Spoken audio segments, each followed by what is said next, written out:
issued summons. I convene this, the fourth Brethren Court. Made up of the great pirate lords, the Brethren Court is what you might call the governing body of pirates. This is madness. This is politics. The pirate lords' titles are based on the seas on which they hailed. These rogues and scoundrels were the best of the best, or the worst of the worst, depending on who you might ask. The pirate lords, hailing from around the world, have all been smart, lucky, and ruthless enough to survive and thrive.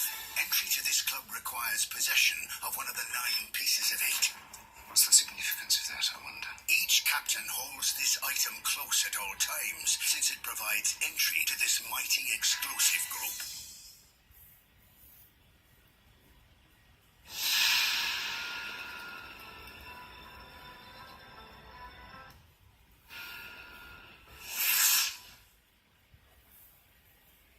From Marseille, the trading capital of France, the good Capitaine Cheval, Lord of the Mediterranean Sea, spent years picking off the weak and wealthy trade ships of Europe. Cheval spent a good bit of his time between the Old World and the French Caribbean colonies. Having crossed paths with Villanueva of Spain, he also plundered the bountiful Spanish treasure fleets returning from Mexico and points due south. His piece of 8 is the Queen of Spades. The Queen of Spades trumps all others.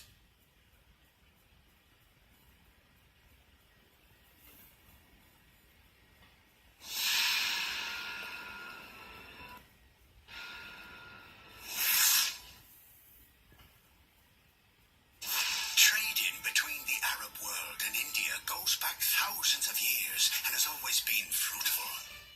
Pirates sailed these waters and preyed on amply laden merchants. The rich ships of the East India Trading Company also ran through these waters, filled to the brim with booty from the Spice Islands and the Orient. Easy prey for pirates. This is where the pirate lord Sri Sumbaji, Lord of the Indian Ocean, ruled. Sri Sumbaji surely had his hands in a number of pots, being both a priest and a pirate lord. Sri Sumbaji proclaimed this all to be folly. He had a man to speak for him, an interpreter, not because he couldn't speak many languages, but to mask his naturally delicate and ladylike voice. And so, we shall go to war. His piece of 8 is a snuff box made from calf horn.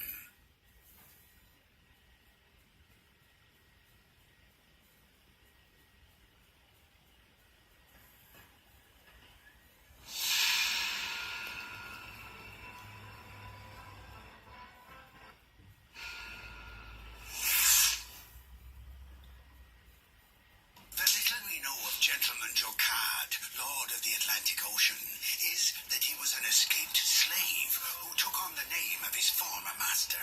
Quite the ladies' man he is. His charming presence clearly masks a sharp and brilliant mind. His home is New Orleans, a port known for its charitable and practical leanings towards piracy. His piece of 8 is a tobacco cutter stolen from the plantation on which he was enslaved. Some say he took a particular revenge using this very item.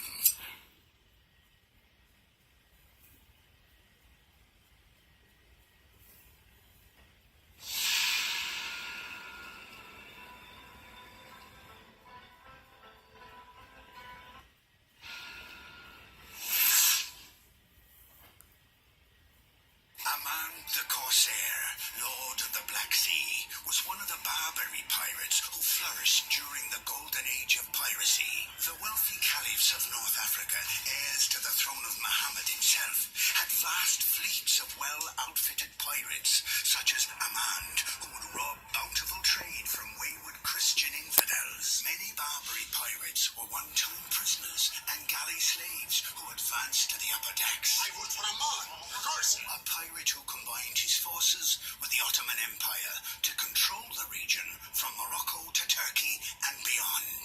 His piece of 8 is a pewter brandy goblet used by outcast sisters in a Spanish monastery. They was outcasts for a reason.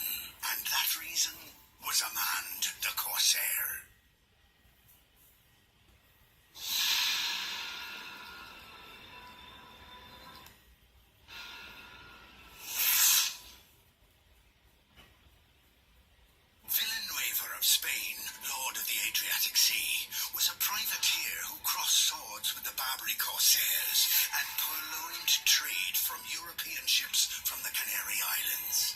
His partnering with the Spanish government allowed him a fine retirement of nobility among the European aristocracy. It's clear he crossed paths and swords with Capitan Cheval. As they shared an animosity as heated as the one between their countries, Spain and France. His piece of eight is the neck of a broken bottle, which helped him win a legendary and life-threatening bar fight.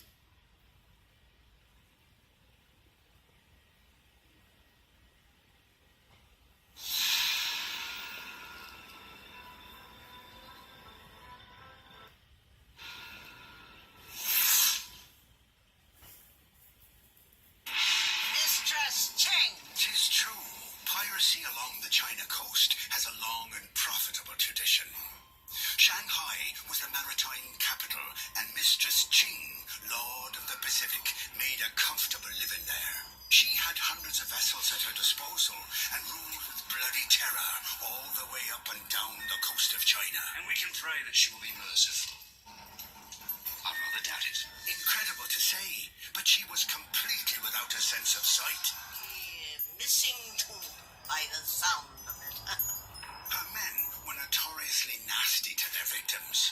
They would behead him just as soon as look at him. Powerful to the end, she was one of the few pirate captains to retire proper. She set herself up in Canton, a wealthy lady. Her piece of eight? A pair of spectacles.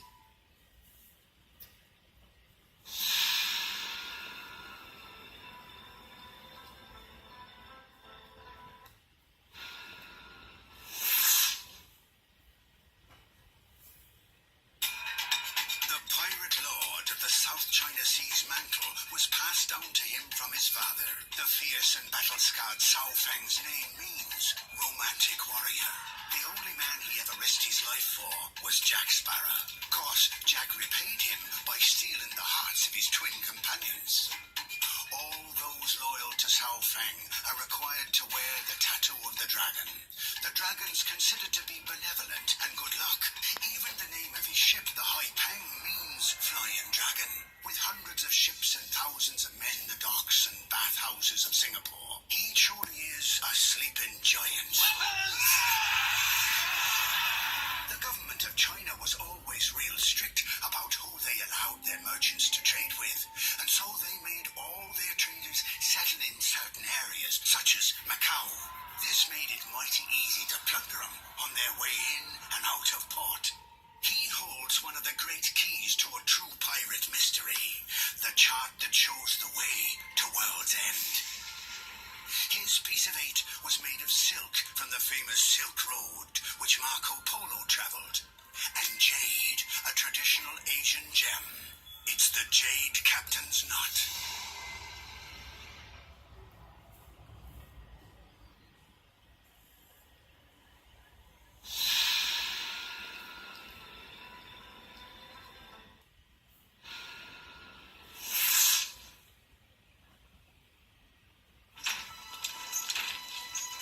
Hector Barbossa,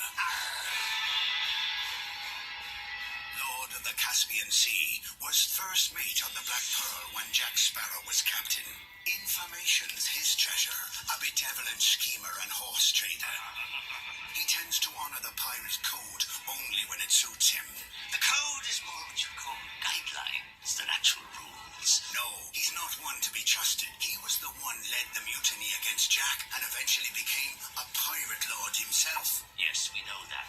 Anything else? Barbossa's lord of the largest enclosed body of water on Earth, sometimes called the world's largest lake. Known as the Caspian Sea, it borders Russia and Iran, among others. The northern portion freezes in the winter, but during the summer, it's hot as blazes. It's also a rich source of caviar, a favorite delicacy of Barbossa.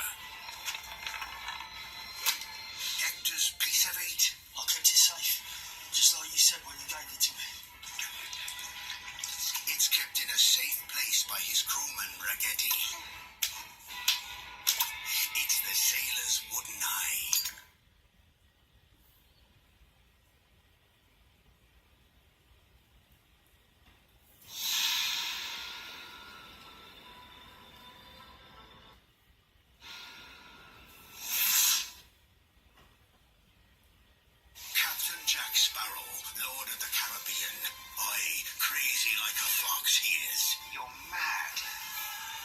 bonus for that, because if I wasn't, this would probably never work. Of all the pirate lords, he's the quickest to seize the moment and make it his own. Whether by cause or accident is a matter of debate. It's got to be the best pirate I've ever seen. But the results are the same and always different. Confused? That's just the way old Jack likes it. 'Tis common knowledge he's got the mark of the sparrow on his wrist. The symbol testifies that he sailed in all the oceans of the world many times over. But he's got another mark, an ancient poem. The Desiderata, it's called. It's tattooed on his arms, chest and back. His piece of eight. He acquired the Moroccan beads from a French lady of questionable reputation. And the coin, an ancient coin from Siam, one of the first 2 bits he ever pirated. The second bit, well, he bought his hat with that one.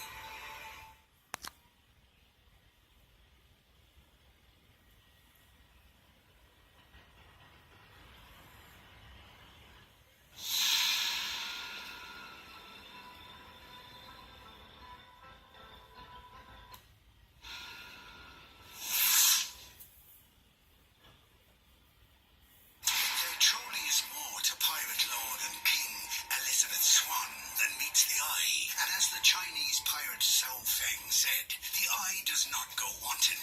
She was born a governor's daughter, but she always has been a pirate at heart. When Sao Feng passed on, he handed her his piece of eight. It was then she rose to the rank of ship's captain. Who among you do you name as captain?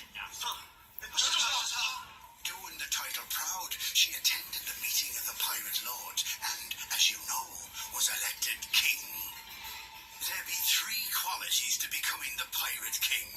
You must be captain of a ship, you must swear by the code, and you must have killed a man.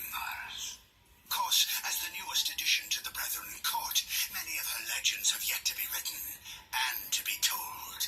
Miss Swan's piece of eight is the Jade Captain's Knot.